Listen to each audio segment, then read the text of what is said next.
Hey folks, welcome to week 2 of DMD 250, Intro to Data Visualization. How's everybody doing? Welcome back. All right, so let's take a look and see what we're doing this week in Module 2. Okay, so over here in Module 2, we'll take a look at the Week 2 overview. And so this week we are going to start our deeper dive into the history of data visualization. So last week, of course, we introduced the course, we got to know each other a little bit, and we sort of did a broad overview of what this course is about. So for this week and next week, we are going to do the history of data visualization part 1 and part 2. We're going to sort of take a deeper dive into what led us to the sort of area of study and practice now known as data visualization. And we're going to start back in 1786 and move forward. Now, we are going to go through this pretty quickly. We're spending 2 weeks on it.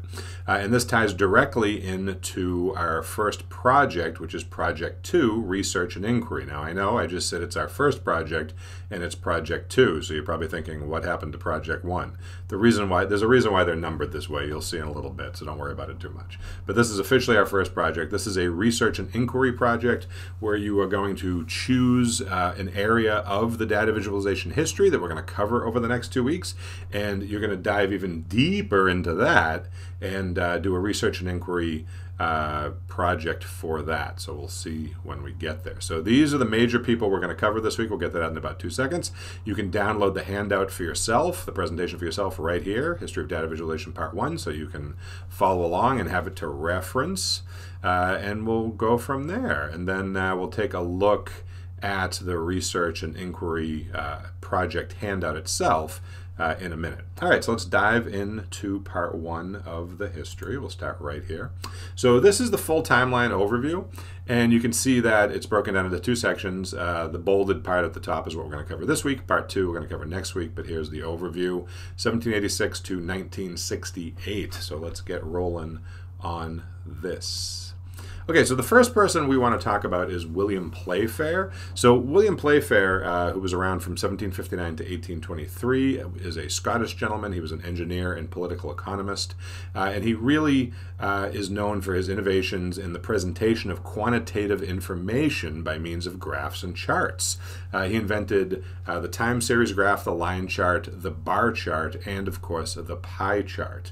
Now, at this point, and for quite a while into our history of data visualization, nobody used the term data visualization. As an area of study and practice, it just didn't exist. But lots of pieces of that, various components that later became known as data visualization, have a history, and the first time we can really identify that is here with William Playfair. And it makes sense because if you're thinking about charts and graphs that you're familiar with, the pie chart and the bar chart, which we still use today, started with him. So he put out a book in 1786 called The Commercial and Political Atlas, which contained 43 plots, basically, 43 charts and graphs that we now see as data visualizations. And then a little bit later, a few years later, about 5 years, he put out another book called Statistical Bravery, which was published in 1801, which had the very first pie chart that was ever published. So he gets credit for these. Now, this is not to say that he invented these things. He may have, or somebody else may have, or he may have seen them somewhere, but they're the first ones to get published. So therefore, we have record of it. And so this is the first bar graph that he ever designed, and naturally these are done in a pre-computer age, and so they're all drawn by hand using basic drafting tools, rulers, pencils, those sorts of things, as well as some really nice, neat printing, as you can see along the top. But this looks very similar to what we might see in bar graphs today, right? You have your 3 areas of measurement. You have your numerical area of measurement running along the top. You have the categories that are being measured running along the right side. Now, perhaps today in a modern bar graph, we would put those running along the left side, but either way, it's the same premise. And then, of course, you have varying bars of different heights that triangulate with the different measurements running along the top. So that is the very first bar graph ever published. This here is sort of a flow chart that he designed, also one of the first ones ever published, that talks about exports and imports to and from Denmark and Norway. So the subject matter might not be super interesting unless you're really into imports and exports, but visually it's very attractive, right? It follows the data along 2 lines of measurement, the bottom line, the right line. It uses these nice colored lines to sort of forward that, and then he actually puts in some nice typography work to give us an idea of what he's talking about here. And of course, the famous pie chart. Now, his very first pie chart, as you can see here, was basically just on yellow lined paper. You can see the bottom of the yellow lined paper here. And this one's very rough. He was working it out, right? He used some pen and ink work, some nice lettering that he hand put in there, as well as a little bit of watercolor for some coloring, just to sort of show us what it is. But if you really take a look at it, it pretty much resembles what we know about pie charts. And the basic premise of these charts hasn't really changed much since they were first invented. Okay, next, let's take a look at this person, Florence Nightingale. Now, you might be familiar with Florence Nightingale from history classes because she is known as sort of the mother of modern nursing, or the mother of modern medicine, because she really changed the way that modern medicine is practiced in her investigation and recommendations for sanitary conditions within hospitals. So that is really what her claim to fame is. And yet, why is she here in our history of data visualization? Well, so she is from Florence, Italy. She is an Italian. She was born in 1820, and during the Crimean War, she and her team of nurses were asked to come to the front, basically, to a British field hospital and find out why so many soldiers were dying after they were admitted to these field hospitals. So, of course, field hospitals during a war is basically like a collection of tents, right, out in the war zone area. And so these soldiers were getting injured and hurt during the wartime, and they were being brought to this field hospital. Even though they were getting treatment at the hospital, they were dying at an alarming rate. So their wounds were being treated, they were being taken care of, and yet they continued to die from something that they couldn't quite figure out that was not their actual wounds, or some complications to their wounds that could not be figured out at the time. So what ended up happening is that her and her team of nurses went in there and they did a full investigation and they checked out the whole thing. And she determined, along with her team, that what was really happening was that these soldiers were dying from infection. They were picking up bacteria or a variety of other sort of nasty little things that were killing them despite being treated. Now, we say that today, and of course, if you've ever been to a hospital or any sort of medical facility, you would think, well, how do they not know that? But remember, think of the time frame we're talking about here in the 1800s. The whole idea of infectious disease was not a very well-known area of study. How bacteria spread, how viruses spread, all of these things were not exactly as well known as they are now. And so she put together a proposal that offered better cleanliness standards, better handling of wounds, better dressing of wounds, the idea of wearing masks, wearing gloves, using disinfectants. All these things that we take for granted today that are just typical in a hospital environment were not typical then. So she wrote an 830-page report that analyzed her experience and proposed a whole bunch of reforms for all the military hospitals operating under these poor conditions. It was published in 1858, and ultimately it sparked a total restructuring of the British War Office's administrative department and how they handled their field hospitals. Sounds great, right? Except she was very smart and understood a couple of things about the time. Remember, we're talking 1858. So this report that she wrote had to be read by generals and government officials and people who ran the military, who were very busy people doing a lot of things. So she knew that an 830-page report was not what you would call a page-turner. They're not going to sit down and read almost 1,000 pages of information about sanitary conditions, right? They want the short version. Secondly, she's a woman. And I know that sounds terrible, but it was 1858. Women were not exactly taken very seriously, particularly professional women, despite her pedigree, despite her background, despite how smart and capable her and her team are. Simply because she was a woman, she knew that her report wouldn't be taken very seriously by all of the people who had to read it. So what did she do? She decided to use a data visualization, or a chart, as it were, based on the work of Playfair, whom she was familiar with, and figured at the minimum, even if they didn't read the 830-page report, they would look at her charts and say, oh, we need to do something about this. So essentially, she was sort of working toward the poor attention span that was going to be in front of her. And so it contained a color statistical graphic, which she called the Diagram of the Causes of Mortality in the Army of the East.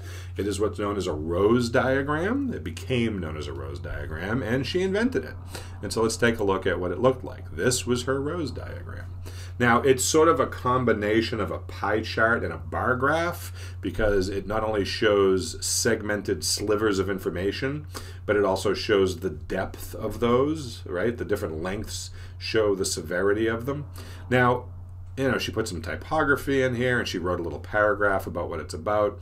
But basically, all you need to know is to look at the dates. Now, the first one is on the right, the second one is on the left. And I know that seems a little strange because we read left to right, not right to left, so it would make sense to do it the other way. But she did not, so that doesn't really matter. But if you look at chart number 1, it's from April 1854 to March 1855, before they implemented their new sanitation policies at the field hospital. Look how large the data is. You don't need to know anything else other than how big the graph is. Then chart 2, which is from April 1855, which is a month after this one ended, to March 1856, which is about a year's worth of time. This is the results of the number of deaths at the hospital after they implemented her new regulations and rules and recommendations. Look how small the data is, right? Starting in April, going to May, it gets smaller. There's a little spike in June. Okay, fine. Then we go down to July, it drops down. August, September, October, it starts to really shrink. November, December, and so on and so forth, till we get all the way back around to March, and there's hardly any deaths related to infection. So in this one data visualization, the entire story of what needed to be told is told. And so the power of this narrative of what she was trying to tell within this data visualization would get anybody's attention who looked at it. It was readily available at the beginning of her report, and it didn't require them to read the full 800 plus pages. But if they saw this, they would take her seriously and maybe now want to go read the rest of the report, which of course they did, and it changed the face of modern medicine. Okay, next on our list is this gentleman, W.E.B. Du Bois. So W.B. Du Bois, William Edward Beauregard Du Bois, very long name. He was an African-American writer, teacher, sociologist, and activist whose work transformed the way lives of black citizens were seen in American society. He is one of the first of African Americans to obtain a degree of higher education. He was an early champion of using data to solve social issues for the black community. He was a big believer in numbers and charts and graphs and basically seeing where the numbers led. So he's from Massachusetts. He was born in Great Barrington in 1868, and he was the first African American to earn a doctorate degree, so he got an advanced degree, and then went on to become a professor of history, sociology, and economics down at Atlanta University. And he was one of the founders of the National Association for the Advancement of Color People, the NAACP, which we know very well today, in 1909. So why is he on this list for data visualization history? Well, in 1900, there was a World's Fair going on in France, and he was asked by the organizers of the World Fair to put together a presentation talking about basically how the lives of African Americans had changed after the abolishment of slavery. And so there was a narrative going on in the United States by people who were hoping that slavery had never been abolished, that were basically trying to paint free African Americans as people who were not being successful, people who after slavery were doing poorly, could not take care of themselves, could not get educated, could not own property, essentially implying that they were better off as slaves. Now this, of course, was not true. This was pure racism, simply trying to tell a story that was not true to put down a large group of people. No big surprise there.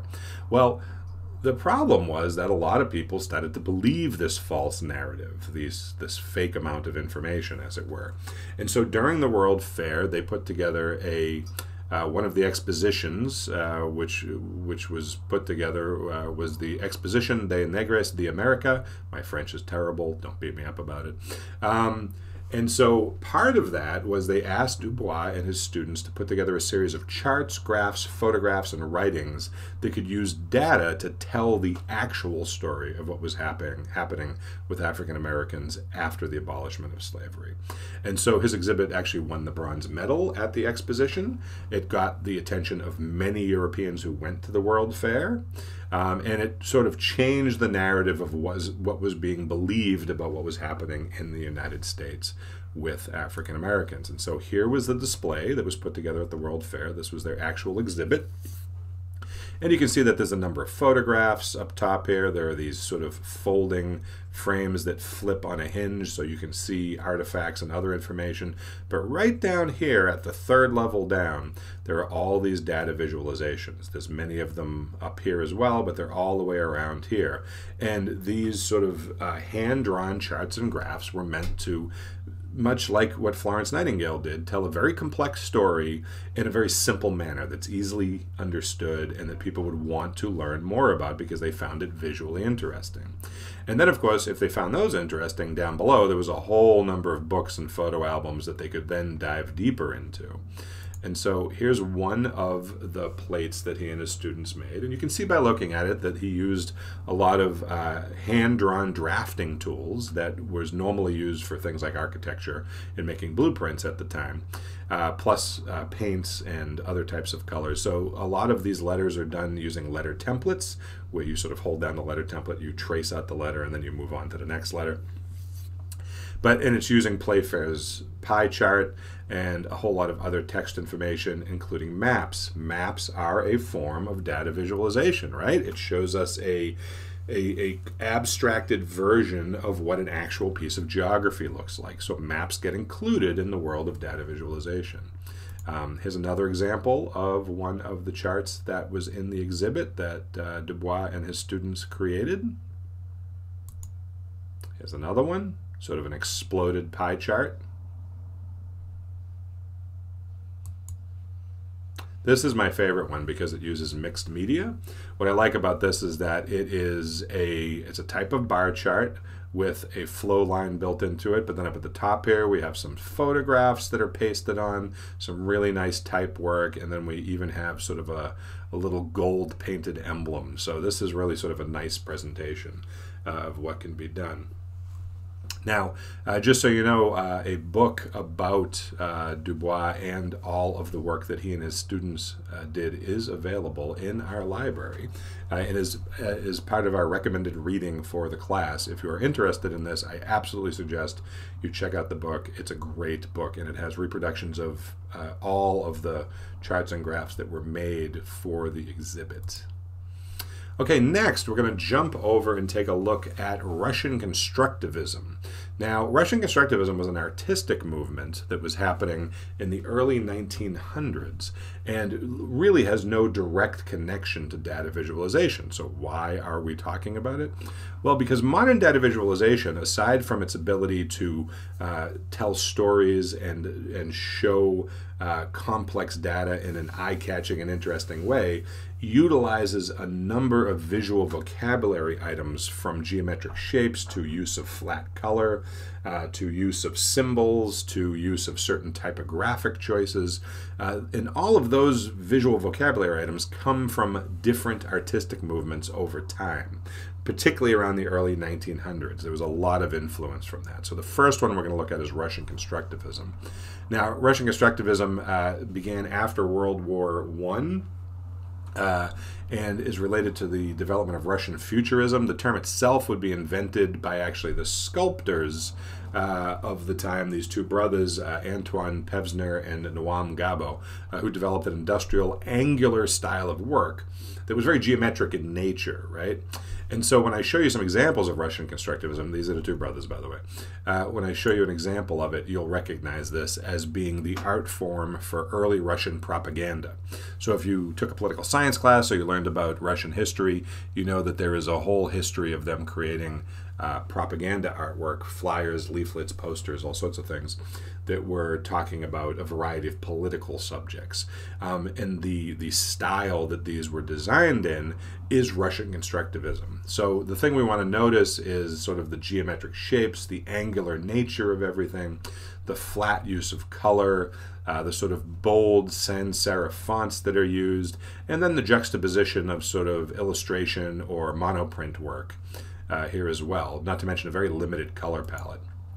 Here's another example. Now, for their purposes of propaganda, of course, this really came down to sort of branding and recognizability, meaning that when you saw these pieces of design work, you immediately knew that it was sort of communication from, from Russia directly, right? It was their propaganda. But a lot of those elements got taken and moved into the world of data visualization. Now, happening roughly around the exact same time, we talked about Russian futurism, there was the idea of Italian futurism. Now, Italian futurism was a little less about propaganda and more about style and looking forward toward the future.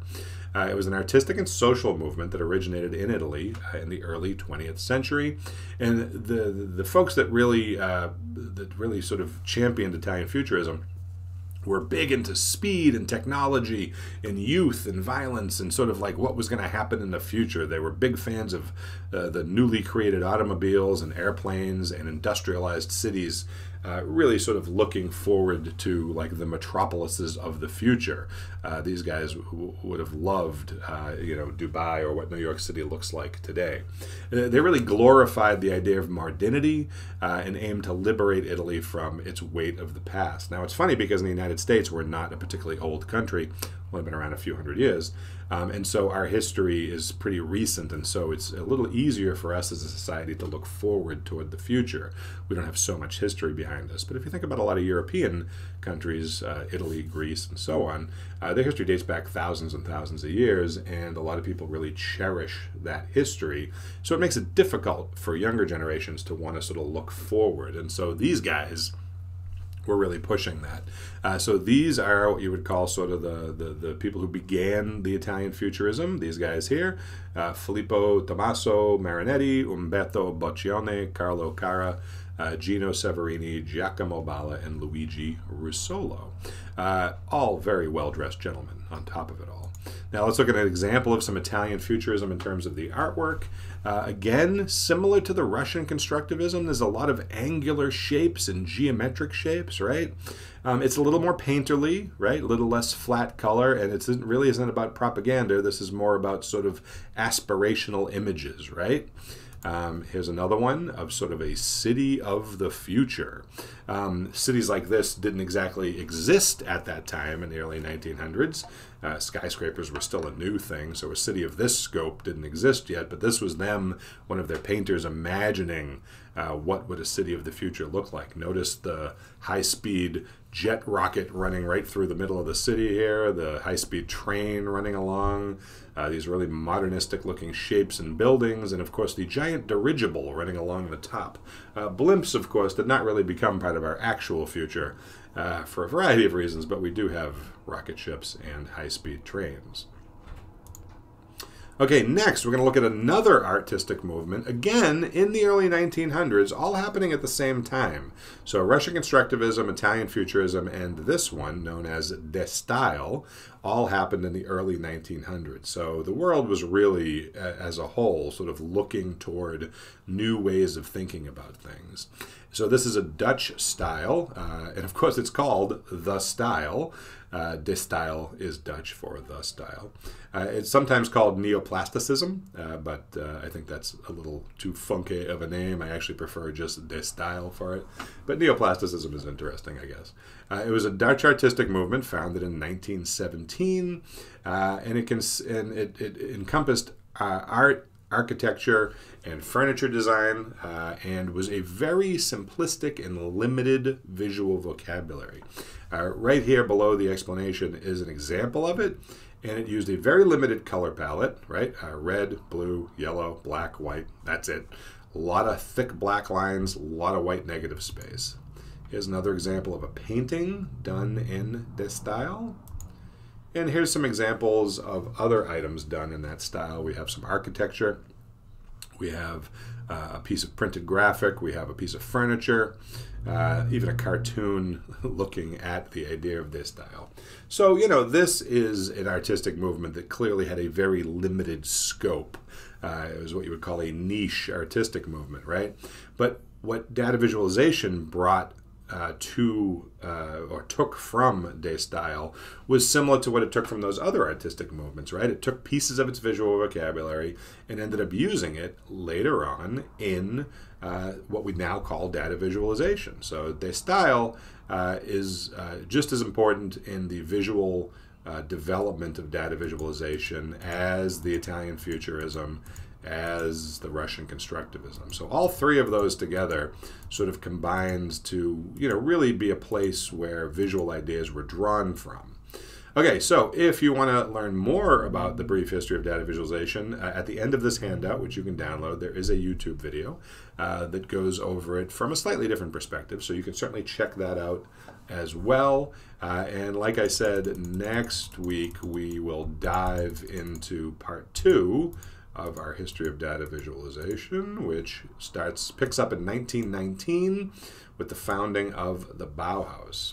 Now, as for the rest of the week, you are going to want to start working on Project 2, Research and Inquiry. And let's take a look at what that looks like here. Let's open up that handout. You guys can download it. Okay, so now you, of course, have done a Research and Inquiry project in your FYI class, so you should be familiar with the way these projects work. This is extremely similar to that in terms of its structure, but naturally the subject matter is very different. So the goal here, of course, is to take one of the areas from the history of data visualization that we are covering. By the end of next week, we will have covered all of them. And you're going to choose one of those areas that you are most interested in, that you want to do more research on, that you want to learn more about. You're going to conduct background research on that topic and time frame, seeking more depth and detail from your background research. You're going to develop an inquiry question, and so on and so forth. Here, of course, are the lists. Now, this Research and Inquiry project goes on for a few weeks, and there are 3 deliverables, right? You are going to do background research, which is part 1. You are going to do secondary source research, which is part 2. And then you're going to do a presentation of your findings, which will be a lovely data visualization poster. Each of these 3 steps is explained in a lot of detail in the subsequent pages. So what you're going to start with right now is just the background research. So you're going to take a closer look at some of the areas of history that we looked at today, right? These right here, and start hunting around for some research and see what you're interested in. If any of these strike your fancy, then you can choose that as your area of interest and move forward. Otherwise, wait till next week when we cover these last 5 sections of history, and maybe you will be interested in those. So now you're just sort of brainstorming and planning, okay? So get working on that, and I will see you soon.